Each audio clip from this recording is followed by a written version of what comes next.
Qizlar, mana muolajamiz уже nihoyasiga yetib qoldi. Sizlar ko'rgan bo'lsanglar, zo'r ishlab berdi. Alloh shifoli qilsin.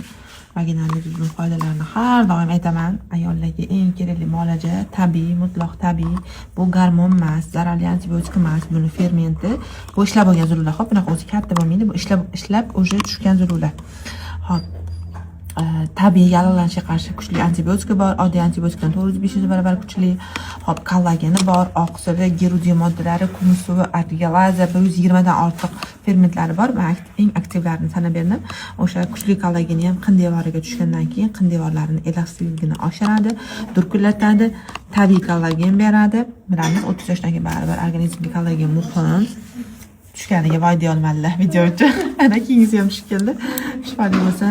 Zo'r muolaja qizlar, обязательно bir marta qizlar deganim qizlar emas, ayollar. Обязательно bir marta bo'lsa ham bu muolajani olinglar.